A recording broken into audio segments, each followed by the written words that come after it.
Letter 7 ఉత్తమన్న మాట్లాడతారా ముఖ్యమంత్రి గారు? కూర్చోవాలనా? ఎందుకట్లా running comments? You are the chief minister, you are a leader of the house, why are you speaking like that? Harish Rao గారు వారు కోరుకున్నారు. ముఖ్యమంత్రి గారు, గౌరవ ముఖ్యమంత్రి గారు. స్పీకర్ సార్, తెలంగాణ సమాజానికి నీళ్ళు అనేవి ప్రాణప్రదాయిని. ముఖ్యంగా దక్షిణ తెలంగాణ, మహబూబ్ నగర్, రంగారెడ్డి, నల్గొండ, ఖమ్మం జిల్లా వరకు కృష్ణానది జలాల మీదనే ఆధారపడి జీవితాలు కొనసాగిస్తున్నాము.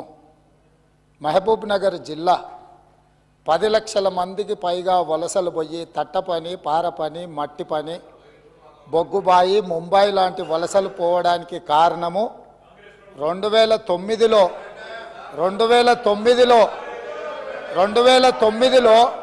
ఒక వ్యక్తి కరీంనగర్ జిల్లా ప్రజలు తరుముతే అక్కడి నుంచి పారిపోయి పాలమూరు జిల్లాకు వలస వస్తే అయ్యో పాపం వలస వచ్చిండని చెప్పి ఆదరించి ఎంపీగా గెలిపిస్తే పోయి అదే పత్తాటు పోయిండు.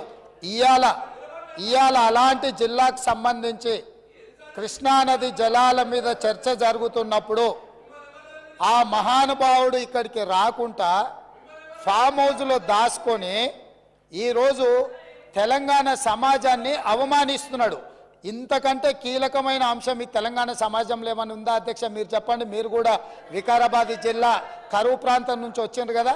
ఇంత కీలకమైన చర్చ జరుగుతున్నప్పుడు తెలంగాణ సమాజానికి వాస్తవాలు చెప్పాల్సిన, వినిపించాల్సిన అవసరం వచ్చినప్పుడు ఈ సభ మొత్తం మా సాగునీటి పారుదల శాఖ మంత్రి గారు ప్రాజెక్టులను కేంద్ర ప్రభుత్వానికి ఒప్పజెప్పేదే లేదు, కృష్ణానది జలాలలో పరివాహక ప్రాంతం ప్రకారం 68% వాటా నీళ్లు తెలంగాణకి ఇవ్వాలని ఒక ప్రత్యేక రెజల్యూషన్ మూవ్ చేసినప్పుడు హుందాగా ప్రధాన ప్రతిపక్ష నాయకుడు వచ్చి ఇక్కడ కూర్చొని ఈ తీర్మానానికి మద్దతు పలికి తెలంగాణ సమాజమంతా తెలంగాణ హక్కుల మీద, తెలంగాణ నీళ్ల మీద ఒకే మాట మీద నిలబడ్డమని ఆంధ్రప్రదేశ్ నుంచి కేంద్ర ప్రభుత్వం వరకు ఒక సందేశాన్ని పంపాల్సిన సందర్భంలో సభకు రాకుండా ఫామ్ హౌస్లో దాచుకొని ప్రజలని తప్పుదోవ పట్టించడానికి వారిని పంపించి వారు పచ్చి అబద్ధాలు మాట్లాడుతున్నారు.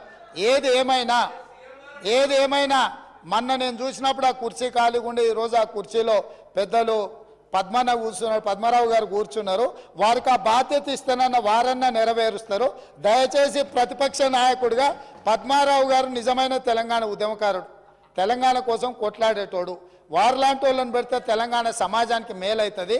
నేను ఒకటే చెప్పదలుచుకున్నా, ఈరోజు ఉత్తమ్ కుమార్ రెడ్డి గారు సభలో ప్రవేశపెట్టిన ఈ ప్రాజెక్టులను అప్పజెప్పేది లేదు అనేది మొదటి అంశము.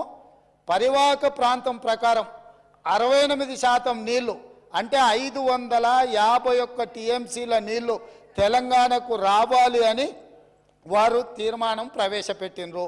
దానికి అనుకూలమా వ్యతిరేకమా మొదట ఆ విషయంలో స్పష్టత ఇచ్చిన తర్వాత మిగతా ఏ విషయాలైనా మాట్లాడమనుండ్రి. అంతే తప్ప ఇవాళ వాళ్ళ మాటల వల్ల, వాళ్ళ చర్యల వల్ల శత్రువులకు బలం చేకూరుతుంది.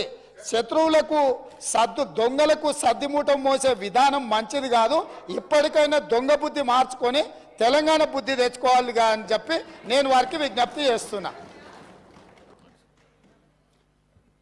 స్పీకర్ సార్, ఇప్పుడు రేవంత్ రెడ్డి గారు కూడా తెలంగాణ ఉద్యమం గురించో తెలంగాణ గురించి మాట్లాడితే దయ్యాలు వేదాలు వెళ్ళించినట్టు ఉంటుంది. ఈయన మాట్లాడేది అధ్యక్ష. ఇప్పుడు ఈయన గారు కేసీఆర్ గారిని కరీంనగర్ నుంచి తరిమితే మహబూబ్నగర్ వచ్చిందన్నారు.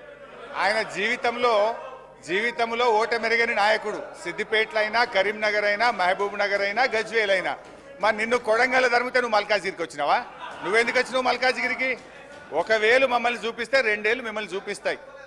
అధ్యక్ష, ఇప్పుడు సబ్జెక్టు డైవర్ట్ అవుతుంది కానీ అదర్వైజ్ అంతకంటే ధీటుగా ఘాటుగా నేను సమాధానం చెప్పగలుగుతా అధ్యక్ష. But I don't want to deviate. Still I want to maintain restrain.